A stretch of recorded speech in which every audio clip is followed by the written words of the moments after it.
Welcome to the Counselling Tutor Podcast, the must-listen-to podcast for students of counselling and psychotherapy. Here are your hosts, Rory Lees-Oakes and Ken Kelly. Hello and welcome to episode 33 of the Counselling Tutor Podcast. And with me, as always, is my friend in the postmodern world, Mr. Ken Kelly. How you doing, Ken? Oh, I'm good, Rory. It's great to be here. It's interesting you say postmodern because that's going to tie into something that we'll be bringing to you in this episode. Episode 33 is a packed episode, and we've got some really interesting topics, and I think some current topics as well, because we're going to start off by speaking about something that is currently in the news as we're making this recording, and that is about counsellors in schools here in the UK. So we're going to be discussing what that might look like going forward. Really interesting theory with Rory today, and this is where it ties in because we're going to be looking at postmodernism in therapy. Now, I believe this is a little bit like Fight Club. So the first rule of Fight Club is that we don't talk about Fight Club. What's postmodernism, Rory? What can we expect? Well, I think we can expect a little wander through a modern philosophy. We start off with a little wander of modern philosophy, and then we'll be asking some really fundamental questions about what we believe to be true in terms of therapy. And after that, in a real postmodern world, then people can make their own minds up about it and construct their own realities from it. I'm looking forward to that. And the reason I put in the Fight Club reference for anybody who may have seen the film is because when we were doing the preamble, I said to Rory, what are you going to be telling us about postmodernism? And he says nothing, because that's postmodernism in itself. So so there it is. And then we've got a debate, and we're going to be speaking about insurance as a counsellor. So what should you expect from an insurance company? What should you be looking for? Because you do have choice out there. And how your insurer is actually sometimes right there in the therapy room with you, but that's we'll come to that towards the end of today's podcast.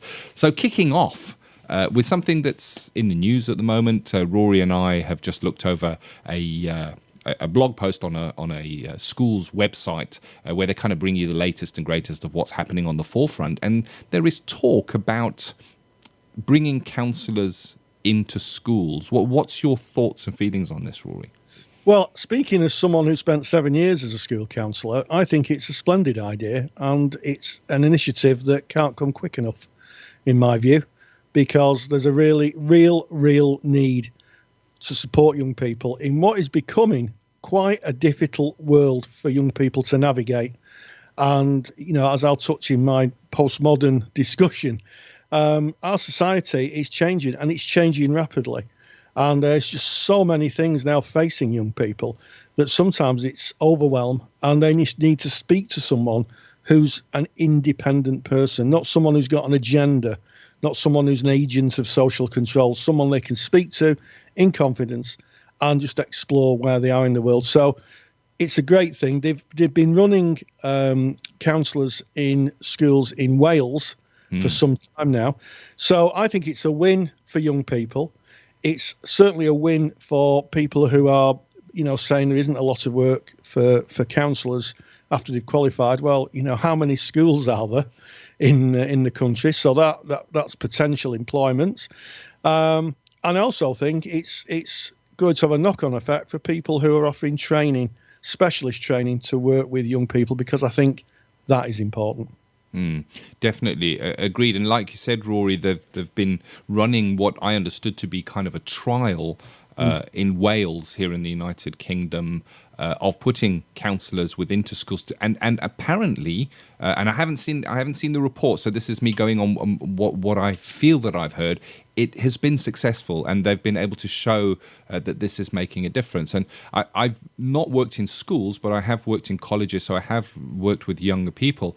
And what I realised in working with younger people is that it doesn't matter what your age is, you can be facing unfaceable hardships within your life. And as adults, it's difficult enough for us to reach out and ask for help.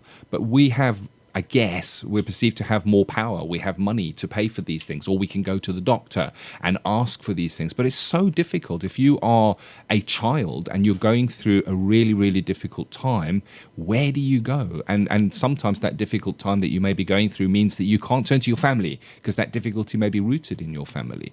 And within the schools, teachers are there and they have their agenda. Their agenda is to educate you and to get you through. They're not there to be able to deal with, they're not trained to be able to deal with the emotional stuff that you may bring in. So definitely a need for this. And I think you touched on a really important thing there, Rory. You know, the many graduates say it's difficult to find a job. It's challenging to find a job. Well, just think how many schools there are local to you in your area. And if each one of those has a counsellor in, that opens up a lot more work for us and a lot more opportunities, I guess. And I like what you said there, Rory. Go and train to be a child, an adolescent counsellor. That's where you want to be training now, doing your CPD.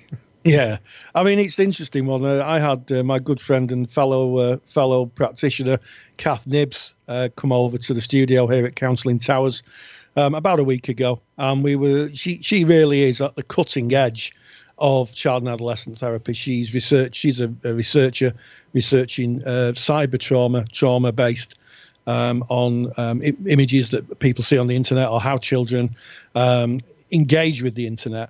And you know, she really is plowing the field, pushing everything forward, and she has a lot to say about the levelness of qualification that you need to be able to work with young people. And let me just give you a flavour of that.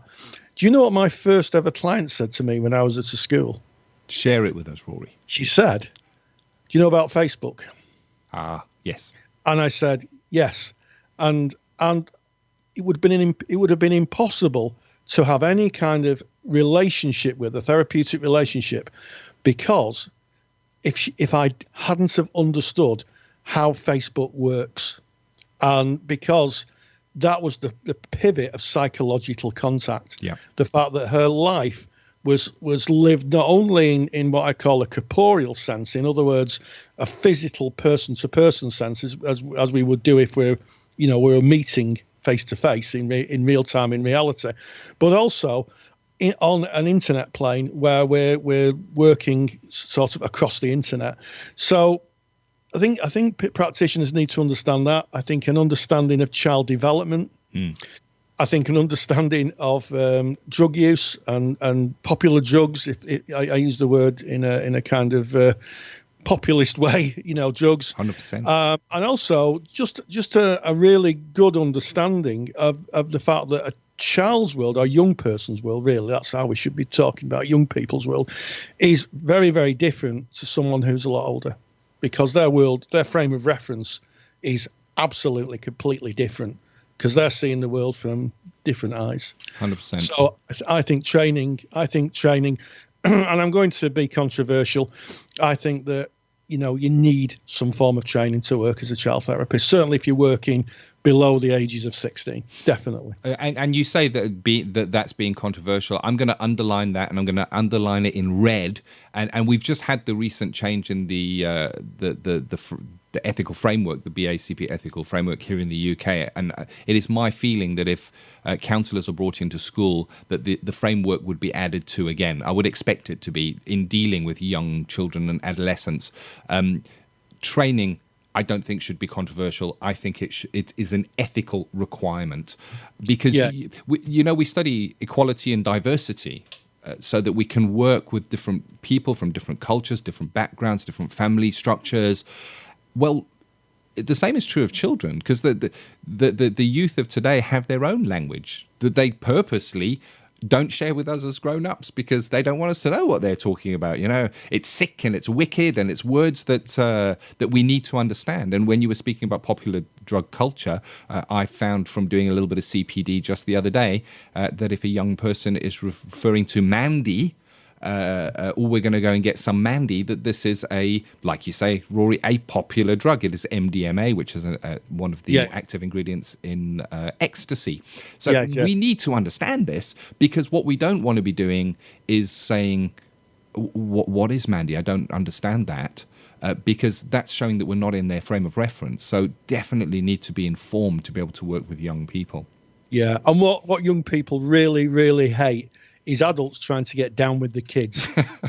They really hate that. I remember when I used to teach young people, one of the things was that they used to laugh out loud at some colleagues who tried to get down with the kids, and pretend at some level that at 33 they were really 15, and young people see through that. They see it as a facade, as not being real, and what they want is someone who is stable in the world. They don't want someone with no disrespect, but someone who's 48 acting like they're 18. It just doesn't work. You're not going to make any connection there. So yeah, training, and and I'll go further. I'll get my red pen. I'll borrow Ken's red pen, and I would say that if you're coming out of maybe doing a person-centered course, even an integrative course, it doesn't really fully equip you to work with young people under the age of 16. You're really going to have to take some kind of qualification that gives you a solid understanding of young people's development, and also about the world that they perceive, and there's a lot of good courses out there. There's a lot of good courses out there. And the other thing, of course, is that you may have to work with parents. I've worked with parents as well as young people. I've had triangulation meetings. It is a completely different ballgame. Yeah. When you think of contracting, is the young person able to contract? If you think of triangulation meetings where you may be working with social services, it is an area where training is mandatory, I believe. And if you want to hear more about this, Rory and I did do a podcast episode where we spoke at depth on this very subject, because Rory, as he shared at the beginning, did a good number of years working in schools. So he shares that, and you can listen to that in Counselling Tutor Podcast episode number 15. So you can go back into our back catalogue there. You should be listening to the whole back catalogue anyway, because they're all brilliant. Am I a bit biased there, Rory? I think it might be. And also, we've got a super interview with Catherine Nibbs in the CSR library. So if you wanted to join our library, we have an online library that people can access, and there's a fantastic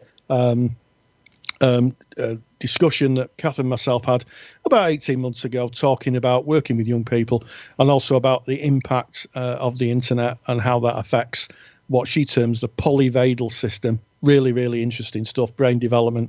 It's all there.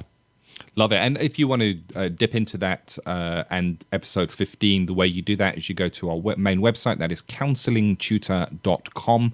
If you want to find the podcast, just click on the podcast tab and go down to episode 15. And it's right there, counselling young people. It's also got some other topics covered in that podcast, but it's right there for you. And if you are thinking of joining the Counselling Study Resource, as Rory mentioned, a great rich source of learning, you can get the link from that from our homepage on Counselling Tutor as well. So we're going into theory with Rory, something modern. When you were speaking about the young people and the counsellors trying to get down with the kids, I could see with the peak cap with the wrong way round and the open shirt and saying all the lingo. And you're 100% right. It's just not congruent, is it? They've got corn t-shirts on.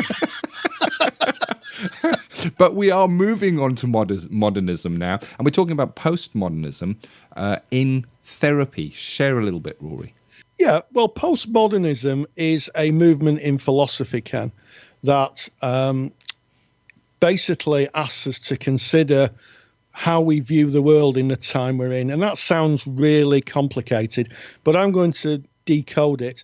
But effectively, in terms of therapy, postmodernism is about looking at therapies that don't draw on theories of the past and certainly cause and effect. So if we think about transactional analysis, that would talk about adult ego state, child ego state, that kind of theory, games, rackets, that type of thing. Person-centered therapy draws on introjected values and conditions of worth. Behavioral therapies, such as REBT, draw on action, belief, and consequence. So there is a bit of a direction in the therapy, because the therapy bases itself on what it believes to be true about the world. With postmodern therapies, and I'm talking particularly about solution-focused and narrative therapy, it asks the person to make sense of the world they're in. with no reference to any theory that says this is how this should be. So with modern therapies or modernist therapies, A equals B equals C. So action, belief, and consequence. If we're looking at behavioural therapies, with postmodern therapies, we're actually asking people, what is it that is giving you this view of the world, and how do we work with it? Great intro. So yeah, it's really, really interesting, and and if you look behind me, Ken, on the wall at Counselling Towers, I've got a picture by Wassam Kandinsky, who's a postmodern painter. And you look at that, and it's shapes and colours, and you look at it and you think, I've no idea what that is. Why doesn't it tell me? Why doesn't that picture inform me and say, it should be a picture of someone's face, or it should be a nice scene? You look at the picture behind me of Wassam Kandinsky, and you have to make your own sense of it. That's postmodernism. I love the picture that you've painted in that introduction. So without any further ado, let's get into theory with Rory.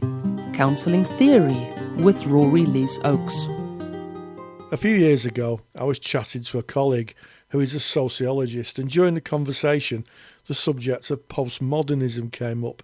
We were trying to find a suitable way of teaching quite a complex and abstract idea to our students, and to help, she shared a story of a philosophy professor who set an assignment with the title, "What is Postmodernism?" A few weeks later, he sat down to mark the students' work, and amongst a pile of submissions, crammed with references and long detailed explanations of the questions he had set, he noticed one student's submission which made him laugh out loud. The student had submitted one A4 sheet of paper.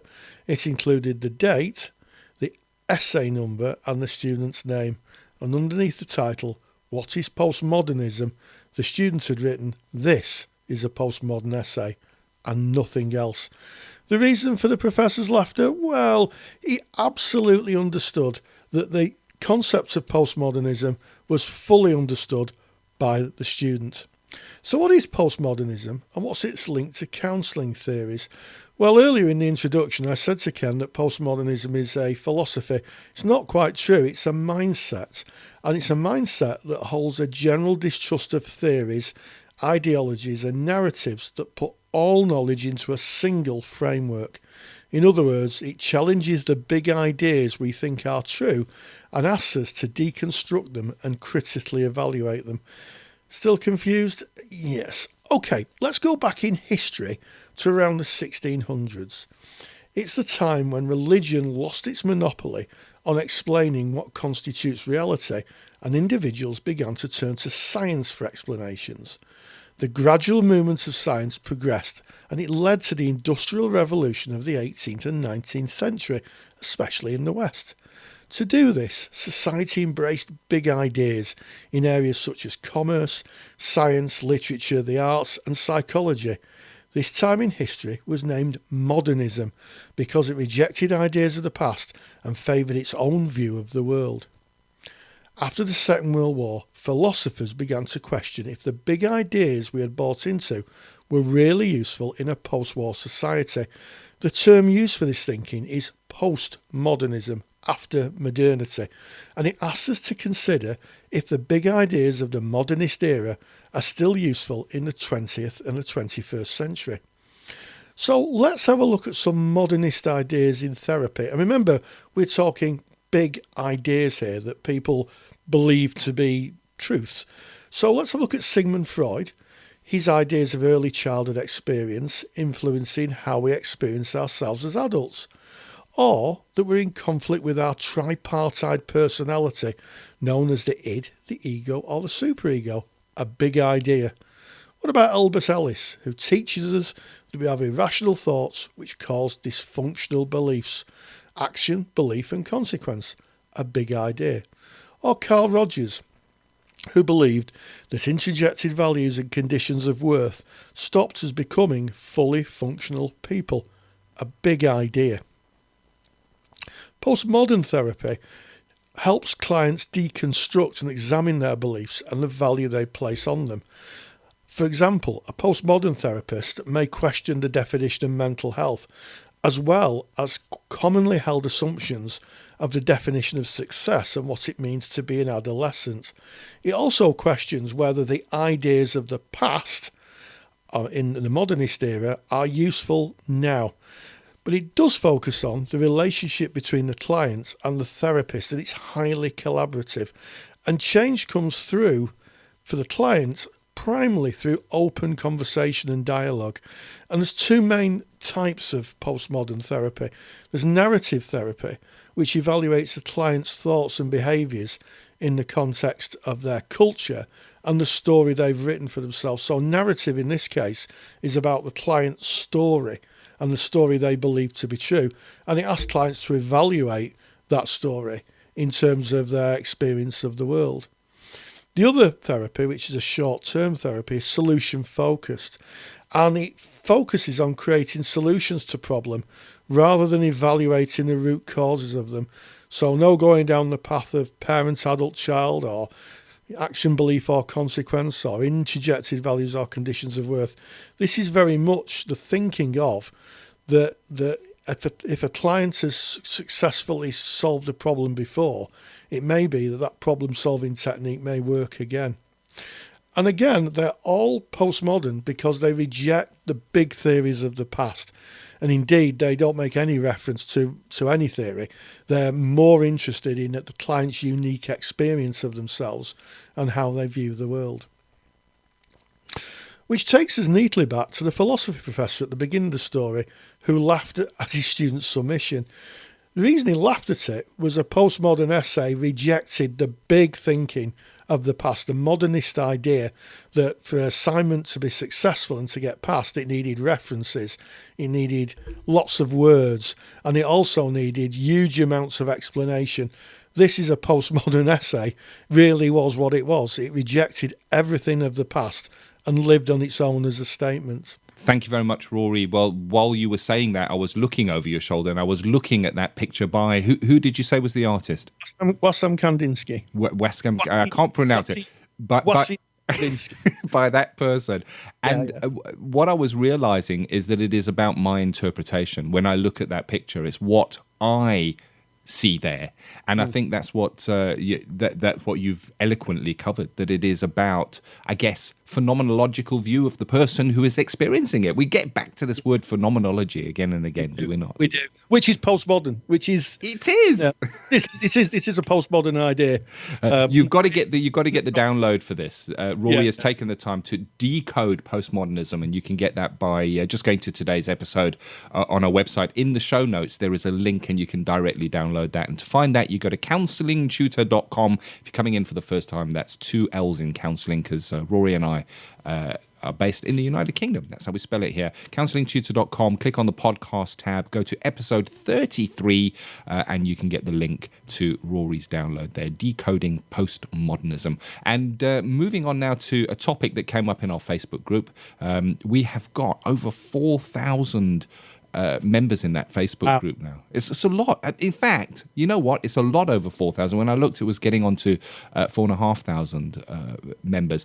And it's counselling students and tutors from all around the world. We hang out, and it's such a rich vein of information. So if you haven't dipped your toe in there, please come and join us. And to find that, you just go to Facebook, put in Counselling Tutor, and we're right there at the top. Knock on the door because it's a closed group. For students and tutors are welcome as well, and we will let you in. But the question was one that we see from time to time, especially when people are just going into practice at the end of the studies or into placement, where you need to go out and start your counselling. And it's, what do we do about insurance? So what's your thoughts on insurance, Rory? Well, it's an ethical imperative now. So if you're, with the new BACP ethical framework that went live in July of last year, 2016, we're expected to carry professional indemnity insurance. So if a complaint's made against us, we can either form a defence, or if a client sues us, we have the ability for the insurance company to pay out.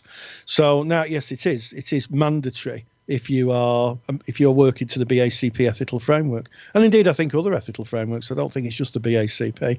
And also, I think it's really, really useful. It gives you comfort because, we do live in an age of a litigious age where people will go to court.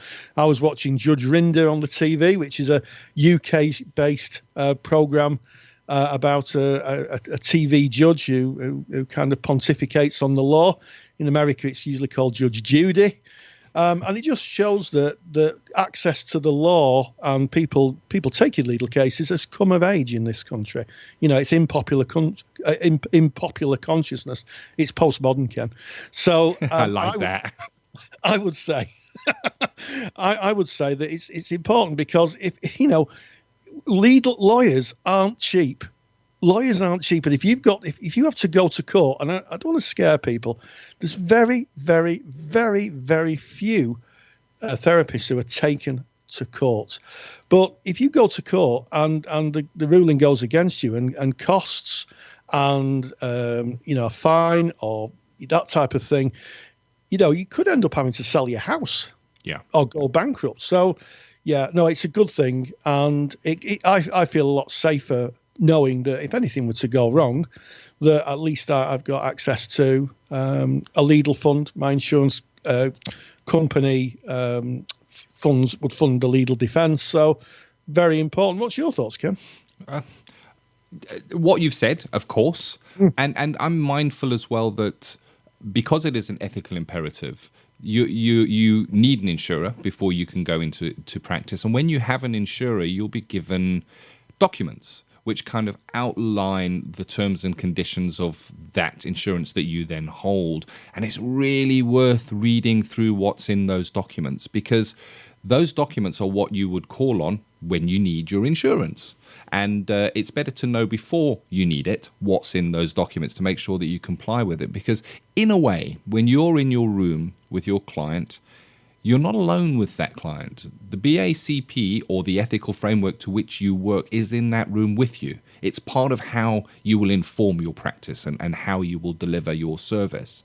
But your insurer is also in there with you, because there are certain conditions that you need to make for your insurance to be in place. And very often things that your insurance will refer to things like note-taking, that you need to keep notes. And it will refer to your ethical framework, and that you need to be following your ethical framework, and that you need to have supervision in place, and that you need to be continuing your professional development. These can be mentioned in your insurer's contract with you. And if you haven't kept that up, then you're not covered by that insurance. So that is just one consideration. And the question, particularly in the Facebook group, was which insurer should I go with? And I would suggest phone them, speak to them. It's very easy for any company to put a glossy advert in a magazine and say how wonderful they are. What happens when you need them? And usually when you need them, that's the time you pick up the phone and you phone them. So if you're going to phone through and wait for half an hour to speak to someone, maybe that's not the insurer to go for. So give them a call and ask them and say, what do you offer and why should I come to you? And be informed in your decision. Yeah, and a few years ago, Ken, I absolutely agree. A few years ago, I had calls to contact my insurer because I'd had some notes requested by the police. And the first thing I did was to phone up my insurance. Yeah. And my insurance, I can remember what the person on the other end of the phone said. You've not told them anything, have you? And I said, I've not said anything. Good, right, we'll come back to you. And then they phoned their insurance broker up. And what was really interesting was that they had a distinct view about what I could disclose without the client's permission. And it was broadly in line with the BACPs. Yeah. But it wasn't in line with the organisation I was working for. The organisation were very keen for me to say, "Oh, it's fine, just send me notes." Yeah. But the BACP and the insurance company said no. And it was actually I was working with a young person, and it was Fraser guidelines, which is something else you're going to have to learn about if you want to be a child therapist, which takes us back to the earlier part. So really helpful, really supportive, and actually it went okay. It was fine. It went absolutely fine, and everything was explained to the police. The police were very supportive, and eventually I got permission to disclose. I sent my notes, and I never heard anything. So there you go. But that initial phone call was definitely a lifesaver, because it gave me a sense of what I needed to do. And I think that's a really important point that you've brought out there. Your ethical framework to which you work. So I'm going to use the BACP in this example. They will have an ethics department that you can phone if you have a question, but they are there to interpret what is in the framework. They're not there to advise you. In fact, they are likely to not advise you, but your insurer will. Your insurer will give you advice. So it's interesting that when you had an ethical dilemma, Rory, you phoned your insurer. And that quite rightly so, because they were supportive, and that's what you want out of an insurer. And those are the kind of questions that you can ask. I know that some insurers provide free CPD, continuing professional development, for people that are members. You can access their document library. I know, I'm going to mention a name here, but there are so many. I'm not pushing any particular provider, but I know Howden offer insurance for therapists, and they have documents, a whole document archive that you can dip into with so much information. From time to time, they do online lectures as well. So it's, what are you getting out of it? And do you feel supported when you need them, I guess? Yeah, absolutely. And as they say on the BBC, other insurers are available. Yeah, but, definitely. But yeah, it is important. And one final thing, don't be convinced. It's really easy when you're a student to take advice from people who you perceive know more than you do. And, I've come across when I was teaching where I'd say you need to get your own indemnity insurance long before it was an ethical requirement, And the students would come back and they'd say, oh, it's okay, Rory, because the organisation's got indemnity insurance and I don't need it. And I'd say, yes, but it's their insurance. Yeah. So it's up to them if they activate it. They've paid for it. And if they don't want to activate it, and that happened. There was one case I heard a few years ago, a good few years ago now, where there's a complaint made. The student didn't have their own insurance. They went to the organisation who told them that they had, said, I need some help. And they went, oh, no, we're not going to activate our insurance because that's a cost to us. Yeah. Yeah. That is such words of wisdom and a hard lesson, I guess, for the person who had to learn that when they looked to their organisation that they were working in, expecting, I am covered by your insurance. And I guess when you're thinking about that, think about how it works with motor insurance. Certainly here in the UK, when you have to dip in or activate your insurance, your premium may go up. There's a charge premium go up. So it's in an organisation's, I guess, best interest to not activate the insurance unless they really, really have to, because there could be an increase in premium. Whereas if it's your insurance, you make the decision of when that is activated. So this is all about you. So the answer, I guess, is you need to have a look around and see what's right for you. It's very easy to find. You put into Google insurance for counsellor, and believe me, the companies that offer that service are going to be right there at the top. And shop around and phone them. I say phone them. Don't just go on what they say on their website. Give them a call, see how quickly you get through and how helpful they are to you on the phone. Absolutely. And one final point on that, Ken, my insurance renews in May. And a few weeks before, I got a phone call from my insurance company and they said, oh, hello, is that Rory? I said, yeah. Yeah, how did the thing go with the police? And I said, well, I heard nothing else. Oh, when you say nothing else, what do you mean by that? Well, I didn't hear anything at all. Right, good. Right. And they were just checking out that nothing had happened. If I'd have said, well, I had to go to court, you can bet your bottom dollar that I would have had a few more forms to fill in, and that they wanted to know what the outcome of the court case was. I would have had to supply a whole load of documents, and that is modern professional counselling life. Wow. What an episode. Episode 33. It's certainly been interesting. And we've taken a journey. We've gone from what is now current, putting counsellors into schools within the United Kingdom. We've looked at theory with Rory and postmodernism. And of course, we've spoken about insurance for you as a counsellor, as a psychotherapist. Hopefully you found some value. We would so love if you could leave us a review on iTunes. And if you've left us a review before, You can leave one for every episode, should you wish to. So it's Postmodern way.